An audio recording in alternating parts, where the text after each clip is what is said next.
नमस्कार विद्यार्थियों। Education point Haryana में आपका बहुत बहुत स्वागत है। विद्यार्थियों, आज हम करने जा रहे हैं कक्षा 7वीं की जो आपकी अणिका पुस्तक है उसी का एक लेसन अमीर खुसरो। तो आइए आप अक्षरंश मेरे साथ रहिए, पढ़िए उसे।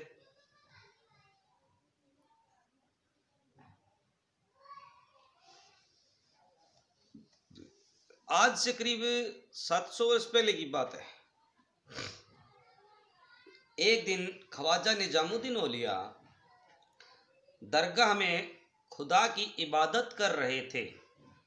इबादत होता है बेटा प्रार्थना, सलाम।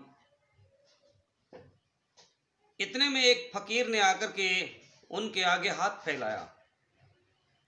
ख्वाजा के पास उस समय देने के लिए कुछ नहीं था।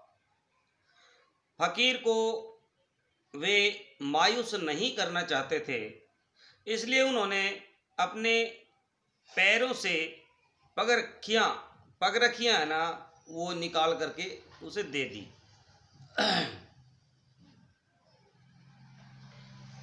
पगरखियाँ लेकर के फकीर चला गया, यानी चल दिया। अजमेर से चलकर वह दिल्ली पहुंचा। उसने देखा कि सामने से सुल्तान मोहम्मद तुगलक के दोस्त की सवारी आ रही है। फकीर एक तरफ खड़ा हुआ हो गया। जब सवारी करीब आ गई तो उसने आगे बढ़कर अमीर को दुआ दी। अमीर घोड़े से उतर पड़ा और उसने फकीर को गले से लगा लिया।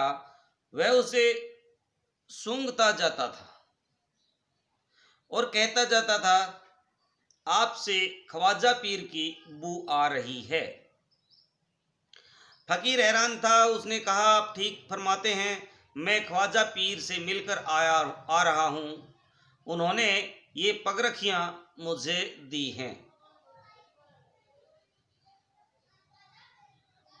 अमीर ने 5 लाख चांदी के सिक्के देकर के ख्वाजा पीर की पगरखियाँ उस फकीर से खरीद ली और उनको सर पर रख करके वह ख्वाजा की खिदमत में हाजिर हुआ।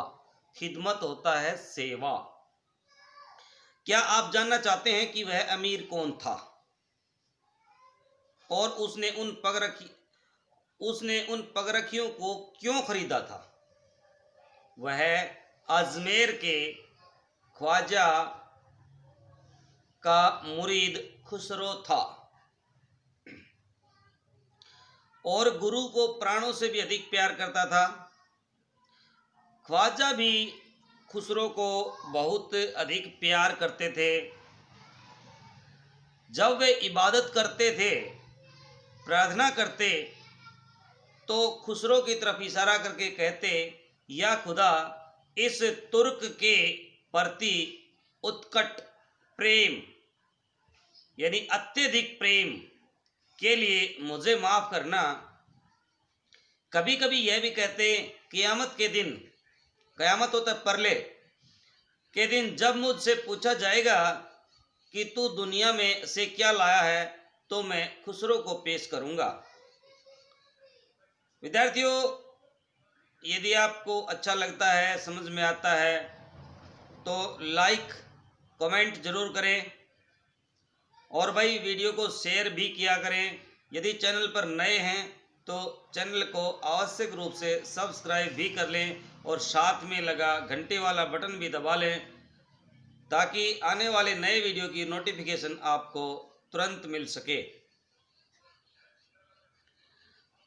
तो हम बात कर रहे थे कि जो ख्वाजा है वो खुसरो से बहुत अधिक प्रेम करते थे और कह रहे थे कि जब खुदा क़यामत के समय पूछेगा तो भी मैं इस अमीर का ही, खुसरो का ही नाम लूँगा। मुर्शिद मुरीद का यह प्रेम, गुरु और चेला का यह प्रेम इस हद तक पहुंच गया था कि जब ख्वाजा की मृत्यु हुई तो खुसरो को इतना आघात लगा था कि उन्होंने भी अपने प्राण त्याग दिए थे। वे गुरु की कब्र के पास ही दफनाए गए। गुरु शिष्य के प्रेम का ऐसा उदाहरण इतिहास में दूसरा नहीं मिल सकता। अजमेर के ख्वाजा निजामुद्दीन औलिया के प्रिय शिष्य खुसरो तूती ए हिंद के नाम से विख्यात हैं। किसके नाम से है भाई? तूती ए हिंद के नाम से विख्यात है। उनका जन्म 13वीं सदी में हुआ था। कहा जाता है कि दूध के दांत टूटने से पहले ही वे कविता करने लगे थे और बड़े होकर के तुगलक के अत्यंत प्रिय पात्र हो गए थे, मोहम्मद बिन तुगलक के। उन्होंने अपने जीवन काल में वे 7 शहंशाहों की सेवा में रहे। उनमें से कुछ के सहयोगी एवं मित्र भी रहे।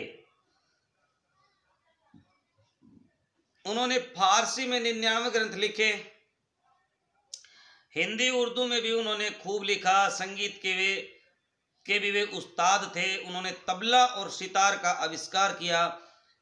हमारी भाषा को हिंदी का नाम देने वाले वे पहले व्यक्ति थे। उन्होंने खालिक बारी नामक एक मनोरंजक पर्यायवाची कोश बनाया। इसमें तुर्की, अरबी, फारसी और हिंदी एवं वाक्यों के पर्याय दिए गए हैं। इस कोश में हिंदवी शब्द 39 बार और हिंदी शब्द 5 बार आया है। हिंदी का सबसे पुराना रूप खुसरो के इसी ग्रंथ में मिलता है। कहने का भाव है कि खुसरो हिंदी के अच्छे जानकार थे।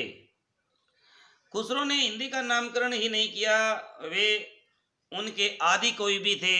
उन्होंने हिंदवी की जो कलम 13वीं सदी में लगाई थी वही पल्वित पुष्पित होकर के आज राजभाषा का वट वृक्ष बन गई। यानी वही हिंदी आज हमारी राजभाषा में बन गई है। इस प्रकार हिंदी भाषा के नामकरण और प्रादुर्भाव यानी विकास में खुसरो का महत्वपूर्ण योगदान है। खलिकाबारी के सिवाय खुसरो ने बहुत सी पहेलियां लिखी हैं जो बहुत लोकप्रिय हैं। उनमें से कुछ उदाहरण देने योग्य हैं। खुसरो की भाई जो पहेलियां हैं ना, हम आमतौर पे सुनते हैं अपने दादा से, दादी से, यानी अपने बुजुर्गों से सुनते रहते हैं। मैं देसी भाषा में आपको बताऊं कि खाट खड़ी खटोला रोए, आधा चांद डिब्बी में सोए। इस तरह के बहुत सी जो पहेलियां हैं। इसी का एक उदाहरण देखिए, ना मारा ना खून किया, मेरा सिर काटा क्यों? मेरा सिर क्यों काट लिया? ना मारा ना खून किया, मेरा सिर क्यों काट लिया? ये होते हैं बेटा नाखून। श्याम वर्ण पीताम्बर कंधे, मुरलीधर नाही होए, बिन मुरली वह नाद करते हैं, बुझे बिरला कोय। कहता श्याम वर्ण काला रंग है, पीताम्बर कंधे और उसके कंधे हैं वो पीले रंग के हैं। मुरलीधर नहीं होए, वे कौन नहीं है? भगवान कृष्ण नहीं है। बिन मुरली के नाद करते और बिना मुरली के वे शोर कर रहे हैं। बोझे विरला कोय, यानी कोई विचित्र व्यक्ति, विरला व्यक्ति ही उसको बता सकता है, तो ये होता है भाई भौरा। खुसरो ने पहेलियों के अलावा मुकर्रियां और सुखने भी लिखे हैं। मुकरी उस कविता को कहते हैं जिसमें पहले कुछ कहकर बाद में उससे मुकर जाए, यानी इनकार कर दे। यानी पहले हमने किसी चीज की हामी भर ली और बाद में हम क्या कर दें? मना कर दें भाई। तो खुसरो की मुकरियां नई नवेली हमजोलियों में, यानी नई नवेली हमजोलियों में, सखी सहेलियों में, हंसी मजाक और बुझ के रूप में प्रचलित है। 2 उदाहरण देखिए। वह आवे तो शादी होवे, उस बिन दूजा न कोई, मीठे लागे वाके बोल, हे सखी साजन ना वो ढोल। यानी कि जब पहली पंक्तियां जब हम पढ़ते हैं ना तो ऐसा लगता है कि सखी है ना, किसकी बात कर रही है? पति के बारे में बात कर रही है कि भाई वो आएंगे तो ही शादी होगी, उनके बिना कोई दूसरा नहीं है। ए सखी जो है ना, उसके बोल मुझे प्रिय लगते हैं, लेकिन वह साजन नहीं है। तो कौन है? वह ढोल है, क्योंकि शादी में ढोल नहीं बजता है ना तो मजा नहीं आता है। जब मोरे मंदिर में आवे, सोते मुझको आन जगावे, पढ़त फिरत बिरहा के अक्षर। अक्षर मीन्स अक्षर। ए सखी साजन ना सखी मच्छर। तो भाई जब मोरे मंदिर में आवे, जब वो मेरे घर के अंदर आते हैं, सोते मुझको जगावे आन जगावे, और मुझे जब मैं सो रही होती हूँ तो मुझे जगा देते हैं। तो पहली पंक्ति से ऐसा लगता है जैसे प्रियतम पति की बात कर रही है। पढ़त फिरत बिरहा के अक्षर, और यानी मेरे सुख दुख को ना वो पढ़ लेता है, मेरे दुख को पढ़ लेता है। हे सखी साजन ना सखी मच्छर, कि वो साजन नहीं, प्रेम पति नहीं है, वो मच्छर होता है। सुखने में दो प्रश्नों का एक ही उत्तर होता है भाई, चतुराई से, यानी दो सवाल दो और जवाब उनका एक ही हो, उसको हम सुखना कहते हैं। जैसे पान सड़ा क्यों घोड़ा अड़ा क्यों, फेरा न था। जब तक घोड़े को है ना फेराई पे ना चलाई पे नहीं भेजा जाता है ना, उसकी सवारी बार बार सवारी नहीं की जाती है, तो घोड़ा अड़ जाता है, यानी एक जगह खड़ा चल नहीं पाता है। और उसी प्रकार पान के पत्ते को हम जब हम बार बार फेरते नहीं है ना पानी में एक ही तरफ, यदि वो गिरा रहे तो कुछ दिन बाद वो खत्म हो जाएगा। यदि पान के पत्ते को फेरते रहे तो वो भी खराब नहीं होगा।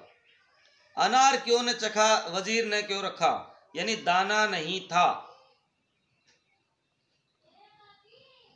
पंडित क्यों पियासा गधा क्यों उदासा, लोटा ने था, लोटे के बगैर पानी नहीं पिया जाता ना भाई, तो गधा लौटने के बाद ही खुश होता है।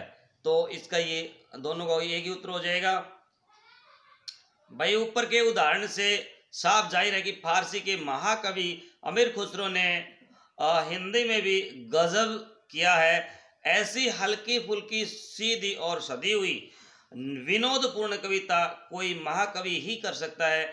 आज से 700 वर्ष पहले इतनी साफ सुथरी हिंदी लिखना मामूली कवि के बुत्ते की बात नहीं है।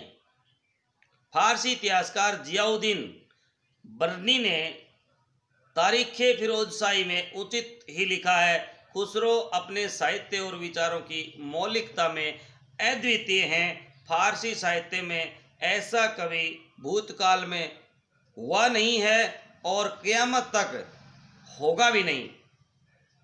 वाकई खुसरो एक बहुत महान कवि थे विद्यार्थियों। तो पाठ को हमने पढ़ा है, अगले वीडियो में हम करेंगे इसके अभ्यास को।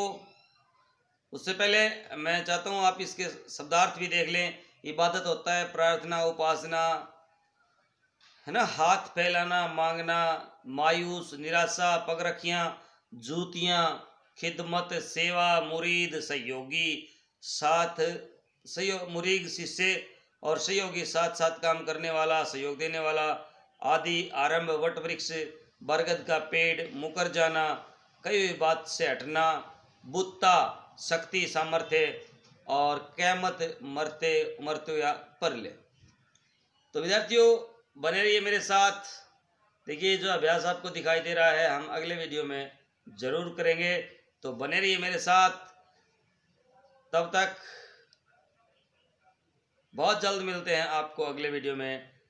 तब तक के लिए जय हिंद, जय भारत, वंदे मातरम।